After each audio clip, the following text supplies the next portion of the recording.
2D structure है जिसके अंदर सारा काम 2D फॉर्म में होगा, कुछ रोज होगी, कुछ कॉलम्स होंगे. So like this we can create the data frame. Now how we can create the data frame? To create a data frame, we have to do this pandas package, import pandas as pd, then pd dot data frame. D and F is capital. Then we have to provide the data जो कि उस data frame के अंदर का content होगा. Index क्या होगा? उसके रो का इंडेक्स जो हमको रखना है. कॉलम्स क्या होंगे? जो कि हमको उसके कॉलम्स में रखना है, कॉलम के नेम रखने हैं. डी टाइप, जो भी डेटा टाइप अगर आपको असाइन करना है तो वो. बाकी फिर कॉपी और ये सब आर्गुमेंट फिर हम बाद में बात करेंगे. कितने तरीके से डेटा फ्रेम को हम क्रिएट कर सकते हैं? A pandas data frame can be created using various inputs like list of list की बात की थी मैंने, list of arrays की बात की थी हमने, list of dictionaries, dictionaries of list. ये सारी टर्म्स आपको क्लियर होनी चाहिए कि किस तरीके से एक्चुअल में हम काम करते हैं. So you can see this create an empty data frame. So अगर मैं यहाँ पर import pandas as pd कर दिया, df equals to pd dot data frame कर दिया, then it will simply create an empty data frame. Means a data frame which doesn't have any rows and columns. In the next, ये हमने last class में practical भी करके देखा था. import pandas as pd data equals to this, then df equals to pd dot data frame data. So what is data actually? This data having a one dimension list. So this is a 1D list, and from 1D structure we are going to create a data frame. So what it will do? It will simply create a single column. तो ये जो horizontal सारे data आ रहे हैं ये पूरे vertical में हो जाएंगे. This is to be noted. अगर आप यहाँ पर 2D लिस्ट देंगे, अगर लिस्ट ऑफ लिस्ट अगर आप देते तो ये पूरी स्ट्रक्चर ऐसी हॉरिजॉन्टल में जाती डेटा फ्रेम में, लेकिन यहाँ पर अगर 1D स्ट्रक्चर देंगे तो ये वर्टिकल में जाएगी. और अगर आप 2D देंगे तो वो उसके हॉरिजॉन्टल में जाएगी. ध्यान रखना, लिस्ट जब आप देते हैं, लिस्ट के थ्रू या 2D एरे के थ्रू जब हम डेटा फ्रेम बनाते हैं तो वो डेटा फ्रेम लिस्ट और एरे में वो हॉरिजॉन्टली बनता है. जबकि हमने डिक्शनरी में देखा था कि डिक्शनरी में जब डिक्शनरी ऑफ लिस्ट होती है तो वो लिस्ट उसमें वर्टिकली जाती है. इसमें देखो next example 2, you can see data equals to square bracket. So बाहर वाला स्क्वायर ब्रैकेट है, मतलब बाहर वाला क्या है मेरे पास? Outer square bracket. मतलब this is a list which having a list inside. This is list of list.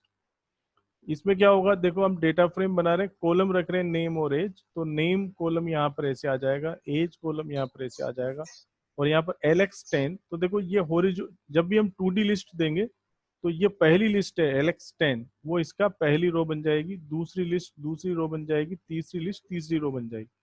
तो जैसी लिस्ट है वैसी की वैसी वो, जैसे LX10 ऐसा है तो LX10 ऐसा होगा, Bob 12 ऐसा है तो Bob 12 ऐसा होगा, like this. Here we are not providing any index, so by default 0, 1, 2 index is here. In this again, this is again a list of list. Simply I am providing a data type float. So in this case, all the integer value will be converted into the float. Nothing is special in this. Now how we can create a data frame from dictionary of list? So in this you can say data equal to name, this is a key, and this is a value. So value of dictionary is comes as a list. इसमें क्या रखना है? Name नाम का यहाँ पर column बन जाएगा, और जो आपके कंटेंट है, जो उसकी वैल्यूज है, वो जो कि लिस्ट की फॉर्म में है, वो वर्टिकली जाएगा. तो ये ध्यान रखना है कि डिक्शनरी की फॉर्म में जो लिस्ट बनेगी वो वर्टिकली डेटा फ्रेम में जाएगी. तो नेम होगा, और नेम के नीचे टॉम, जैक, स्टीव, डिकी, ऐसे इस तरीके से एक कॉलम बनेगा एज, और उसके नीचे ये सारे ऐसे आ जाएंगे. आ रहा है समझ में यहाँ तक? से यस और नो? Yes sir. तो कुछ नई चीज नहीं बताई है मैंने.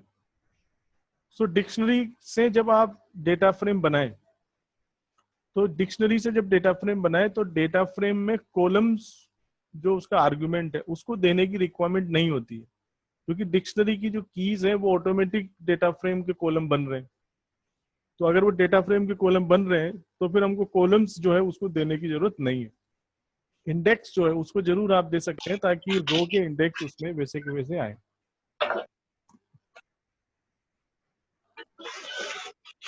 Late us now create a index data frame using array. देखो ये वही काम किया है वापस, import pandas as pd, this is a dictionary, then here we are providing a index one. तो मैं वही कह रहा था कि यहाँ पर मुझे कॉलम्स का जो आर्गुमेंट है डेटा फ्रेम का उसको यूज करने की जरूरत नहीं है, क्योंकि बाय डिफॉल्ट नेम और एज कॉलम इसमें रहेंगे। Okay, so nothing special in this. What is this? This is list of dictionary. क्यों कह रहे हैं लिस्ट ऑफ डिक्शनरी? क्योंकि डेटा इक्वल टू बाहर क्या है, यहाँ पर स्क्वायर ब्रैकेट है, मतलब ये क्या है, लिस्ट है। और उसके अंदर देखो यहाँ पर एक डिक्शनरी तो ये है जो कि यहाँ से चालू हो रही है, यहाँ पर खत्म हो रही है। एक डिक्शनरी ये है जो कि यहाँ से चालू हो रही है, यहाँ पर खत्म हो रही है। सो एक लिस्ट के अंदर यहाँ पर दो डिक्शनरी है, तो इसको क्या कहेंगे, list of dictionary. Now what is happening, we are creating a data frame from this list of dictionaries। तो इसमें मैंने आपको बताया था कि अगर आप एक सिंगल डिक्शनरी से डेटा फ्रेम बनाते हैं, जैसा इसके पहले हमने देखा था, तो उस डिक्शनरी के जो कॉलम होते हैं वो हमारे डेटा फ्रेम के कॉलम बन जाते हैं। लेकिन अब यहाँ पर एक डिक्शनरी से नहीं बना रहे हैं, हमारे पास एक से ज्यादा डिक्शनरी है। उस केस में मैंने बताया था कि जितनी भी डिक्शनरी होगी जिससे आप डेटा फ्रेम बनाएंगे, उन सारी डिक्शनरी के जो कॉलम है वो डेटा फ्रेम में आएंगे, लेकिन कोई भी कॉलम रिपीट नहीं होगा। तो यहाँ पर जैसे मैं देखूं, इस पहली डिक्शनरी में कितने कॉलम है, ए और बी, मतलब कितनी कीज है, ए और बी। और दूसरी डिक्शनरी में कितनी कीज है, ए बी और सी। तो जो डेटा फ्रेम बनेगा उसके अंदर तीन कॉलम होंगे, ए बी और सी। अब हम ये देखेंगे कि ए कॉलम के लिए कितनी वैल्यू एग्जिस्ट करती है। पहली डिक्शनरी में एग्जिस्ट करती है 1 और दूसरी डिक्शनरी में एग्जिस्ट करती है 5। और यहाँ पर ये ध्यान रखना कि जितनी डिक्शनरीज होंगी उतनी रो बनेगी उसमें। जितनी डिक्शनरीज हैं उनमें जितने टोटल कीज हैं उतने तो कॉलम रहेंगे डेटा फ्रेम में। टोटल कीज का मतलब जितनी unique total keys we can see. और रोज उतनी बनेगी जितनी डिक्शनरी होगी। तो दो डिक्शनरी है तो दो रो बनेगी। अब एक की वैल्यू, एक तो मिल रही है 1, एक मिल रही है 5, तो एक रो में जाएगी 1 और एक रो में जाएगी 5। तो पहली जो रो होगी वो पहली डिक्शनरी की होगी, दूसरी जो रो होगी वो दूसरी डिक्शनरी की होगी। और ऐसे जितनी डिक्शनरी होगी उतनी रो होगी। 5 डिक्शनरी अगर इसमें होती तो 5 रो होती। पहली जो रो है उसमें पहली डिक्शनरी की वैल्यू आएगी। तो ए की वैल्यू 1 है, इसका मतलब क्या, ए की वैल्यू 1 है पहली डिक्शनरी में, बी की वैल्यू 2 है पहली डिक्शनरी में, सी की वैल्यू 9 है पहली डिक्शनरी में, क्योंकि सी है ही नहीं पहली डिक्शनरी में। ठीक है, इस तरीके से ए की वैल्यू 5 है दूसरी डिक्शनरी में, बी की वैल्यू 10 है दूसरी डिक्शनरी में, सी की वैल्यू 20 है तीसरी डिक्शनरी। 20.0 का इसमें कोई लॉजिक समझ में नहीं आया। और ये लास्ट में मैं इसका प्रैक्टिकल आपको करके बता रहा था, तो इसका मैं प्रैक्टिकल करके आपको बता देता हूँ। ये थोनी इसमें ओपन है, ये नजर आ रहा है कि नहीं, देखें बताओ आनंद। Yes sir. प्रैक्टिकल दिख रहा है ये पूरा? Yes sir. हाँ, तो import pandas as pd. Now what I am doing actually, I am actually making a data frame. What is your heading? What is your heading? We are creating a data frame. We are creating a data frame from list of dictionaries. Okay, this is our main topic, list of dictionaries. Now I am making a list of dictionaries. Suppose data equals, this is the name. Now list of dictionaries, so starting from this square bracket, then making this curly bracket, then suppose A colon 1, now this B colon 3. Now suppose this is the first dictionary, then again a second dictionary. Whether these characters are readable or not, you are able to read. Yes, sir. Sneha, good. In the second dictionary again, देखो ये जो concept है इसको आपको अच्छे से समझना है और दिस इज वेरी इंपॉर्टेंट. दो चीज मैंने इसमें आपको अभी समझाई है एक बार और, इसीलिए मैं ये प्रैक्टिकल दोबारा पे करवा रहा हूँ कि जब आप मल्टीपल डिक्शनरी से डेटा फ्रेम बनाएंगे तो जो डेटा फ्रेम बनेगा उस डेटा फ्रेम में देखो एक तो कॉलम्स होंगे और एक रोज होंगी. तो आपको ये ध्यान रखना है कि उस डेटा फ्रेम में कॉलम्स, जितनी डिक्शनरीज से आप उस डेटा फ्रेम को बना रहे हैं उन सारी डिक्शनरीज के अंदर जितनी यूनिक कीज होंगी उतने इसके अंदर कॉलम्स होंगे. तो कॉलम्स कौन से आएंगे डेटा फ्रेम में? जितनी यूनिक कीज हैं. और रोज कौन कौन सी आएगी? जितनी डिक्शनरी से बना रहे हैं. जैसे यहाँ पर कितनी डिक्शनरी से बना रहे हैं? 2 डिक्शनरी से बना रहे हैं तो 2 रो आएगी. 3 डिक्शनरी से बनाएंगे तो 3 रो आएगी. जैसे मैं यहाँ पर एक और डिक्शनरी इसमें लेता हूँ,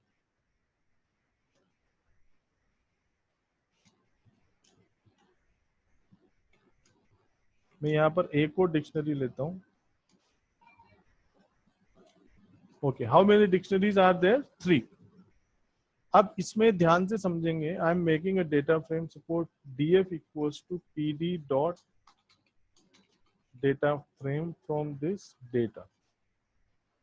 Now we are making a data frame from a dictionary, so there is no need to provide the columns in this data frame. यहाँ पर कॉलम मुझे देने की जरूरत नहीं क्योंकि ऑलरेडी जो डिक्शनरी की जो की है वो इसके कॉलम बन जाएंगे, तो मुझे कॉलम देने की जरूरत नहीं. मैं चाहूँ तो यहाँ पर इंडेक्स दे सकता हूँ और नहीं भी दूं तो नहीं भी दूं. तो फिलहाल मैं अभी कुछ नहीं देता हूँ. अगर मैं इंडेक्स नहीं दूंगा तो सिस्टम के जो डिफॉल्ट इंडेक्स है वो यहाँ पर आएंगे. Now suppose simply print df. Let execute this one.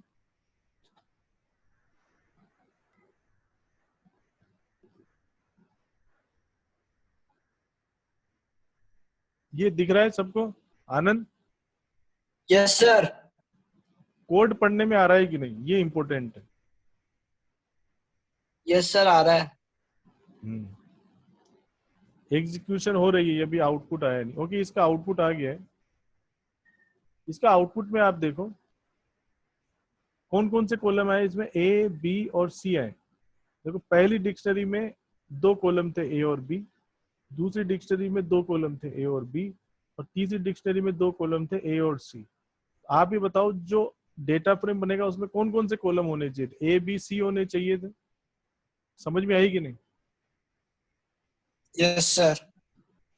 ठीक है, क्योंकि यूनिक, क्या बोला मैंने, जो डेटा फ्रेम आएगा उसमें यूनिक यहाँ पर दिया नहीं तो 0, 1, 2 आ गया. अब देखो कितनी डिक्शनरी थी यहाँ पर? 3 डिक्शनरी थी, 1, 2 और 3. तो कितनी रो आई यहाँ पर? 3 रोज यहाँ पर ऑटोमेटिक है. अब पहली जो रो है वो पहली डिक्शनरी की है, तो पहली में ए की वैल्यू कितनी है? 1, बी की वैल्यू कितनी है? 3, लेकिन यहाँ पर दिया 3.0. ठीक है, यही पूरे. सी की वैल्यू इसमें नहीं है तो इसमें नॉन.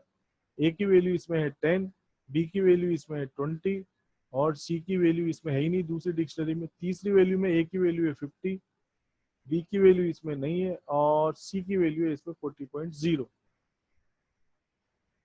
ठीक है, अब इसमें क्वेश्चन ये है कि जो दूसरी पर कोई कॉलम्स नहीं दिया था, तो कॉलम्स जब मैंने नहीं दिया तो क्या हुआ? ऊपर जो मेरी डिक्शनरी थी उसमें जितने भी यूनिक कॉलम है वो उनसे डेटा फ्रेम बन जाएगा.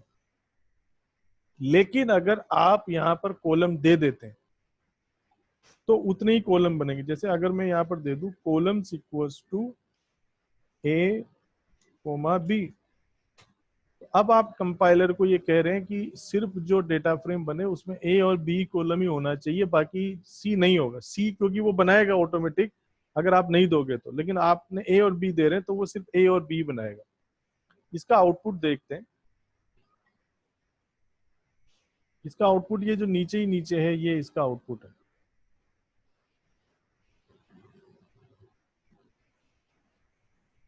ये बड़ा नहीं हो सकता क्या आउटपुट? इधर नहीं आ सकता क्या? ये दिख रहा है क्या आउटपुट इसका बच्चों आपको? Yes, sir. तो देखो अब आपने क्या कर दिया, columns equals to A, B आपने लिख दिया है, तो आउटपुट में क्या आया? ए और बी. रो 3 ही आएगी क्योंकि आपने 3 डिक्शनरी से बना रहे हैं. तो ए की वैल्यू पहले में कितनी है? 1, ए की वैल्यू दूसरे में कितनी है 10, ए की वैल्यू तीसरी डिक्शनरी में कितनी है 50, ठीक है। बी की वैल्यू पहली डिक्शनरी में 3, दूसरे में 20 और सी में तीसरी डिक्शनरी में नहीं है, तो वैल्यू आ गई नॉन। So no problem. समझ में आई बात? अब जैसे मैं अगर सर यहाँ इसमें पर बी लिख की दूं, वैल्यू फ्लोट में क्यों आ रही है? ये फ्लोट में क्यों आ रही है, मैंने तुम्हें सर बताया ना इसमें कि बी की इसका सारी लॉजिक, इसका लॉजिक मुझे नहीं मिल रहा है अभी, मैं बताऊंगा तुम्हें बाद में जब मुझे मिलेगा, ठीक है। अभी इसका कोई आंसर नहीं है मेरे पास, ये क्यों दे रहा है, कोई न कोई लॉजिक जरूर है, पर वो नहीं, मुझे मेरे पास नहीं है इसका आंसर अभी। मैं ढूंढ के आपको बताऊंगा कि बी की वैल्यू क्यों फ्लोट में ले रहा है, ठीक है। सम्यक। हाँ सर ठीक है। अब अगर आप कॉलम में क्या लिख देंगे, A comma B one. Now what you want? You want that in the data frame only two column will be there. One is A, one is B1. इसका आउटपुट बताइए क्या आना चाहिए इसमें?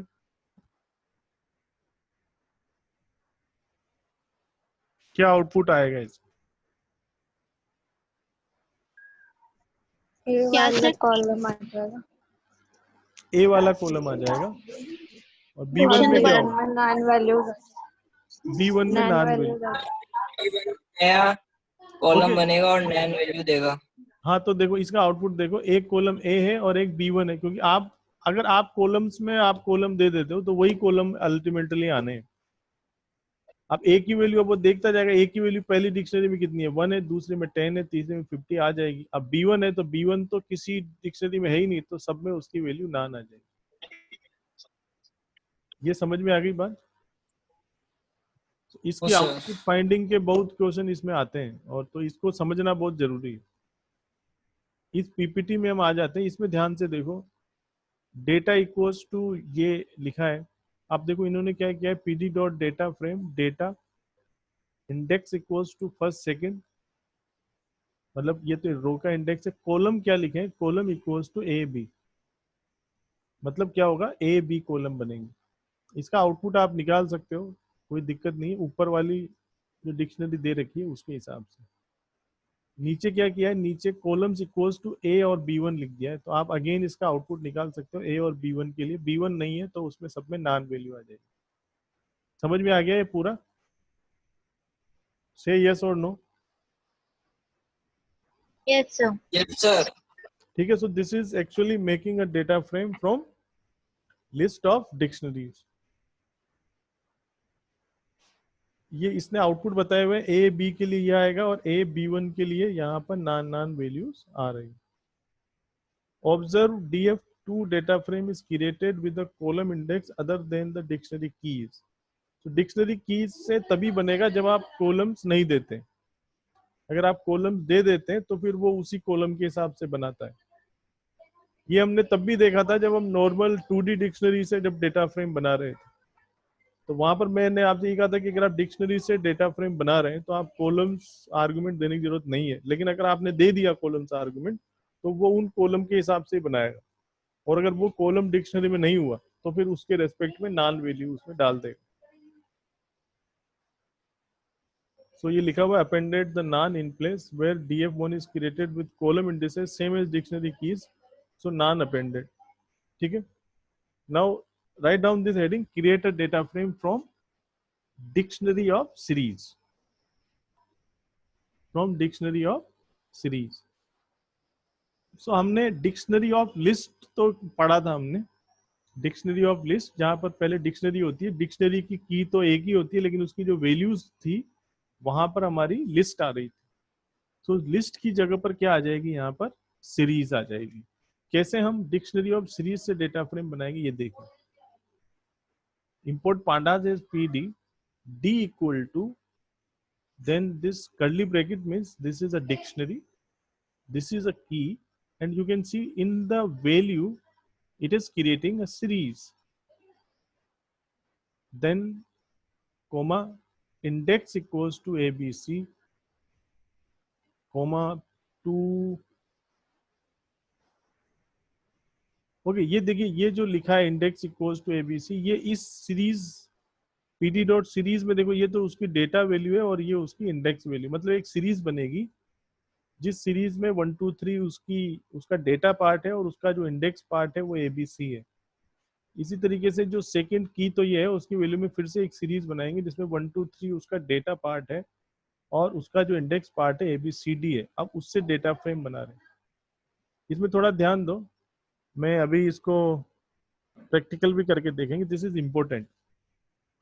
तो देखो इस डिक्शनरी से मैं डेटा फ्रेम बना रहा हूँ, तो एक तो सिंपल सी बात है कि इसमें दो कीज है 1 और 2, तो आउटपुट में 1 और 2 नाम के कॉलम बन जाएंगे। 1 पहली की के लिए ये 1, दूसरी की के लिए ये 2। अब जो 1 है उसके आगे जो सीरीज बनी हुई है वो सीरीज उसमें क्या होगी, उसके नीचे वर्टिकली जाएगा। ये मैंने बता दिया था, डिक्शनरी से जब हम डेटा फ्रेम बनाते हैं तो उसकी जो वैल्यूज होती है वो वर्टिकली एक्सप्लोर होती है। इसकी जो डेटा वैल्यू है वो क्या है, 1 2 3 है। क्या है डेटा वैल्यू इसकी, 1 2 3 है, तो ये 1 2 3 आ गया। और इसकी जो इंडेक्स वैल्यू है वो क्या ABC है, तो ABC यहाँ पर आ गई। अभी इतना ही आएगा।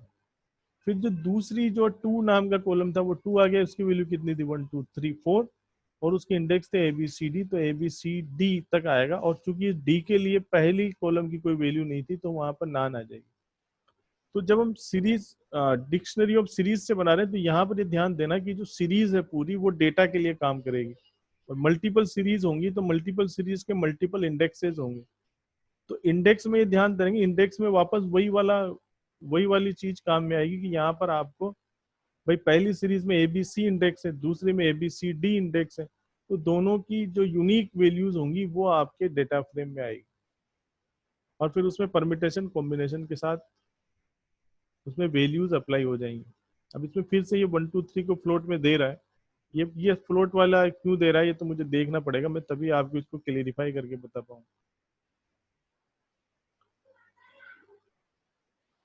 ओके सर हाँ ये नैन जो है ये इंट वैल्यू के लिए नहीं होता और फ्लोट वैल्यू के लिए होता है, इसलिए ये पूरी कॉलम को फ्लोट में कन्वर्ट कर देता है।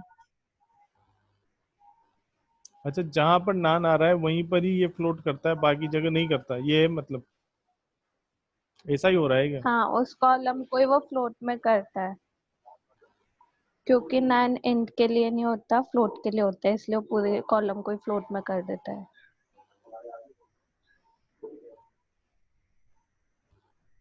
अच्छा हाँ, यही निकल तो रहा है ये। नैन का D टाइप फ्लोट होता है क्या? नेन फ्लोट का तो 64 है।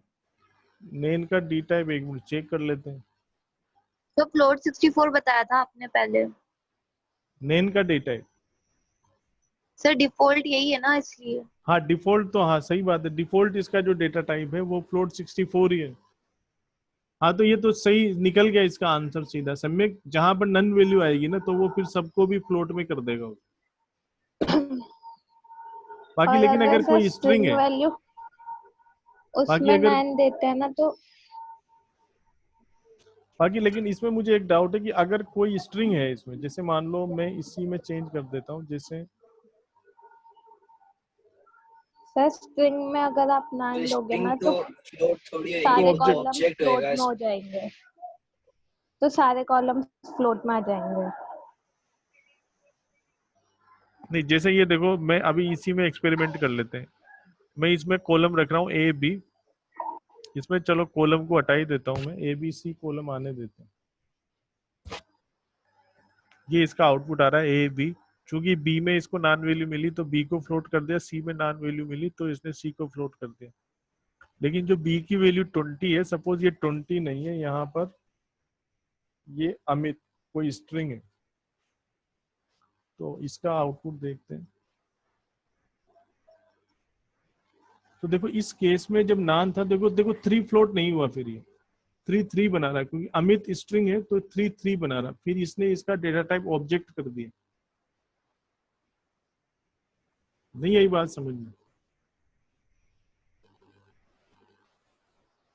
यस सर, आ गई।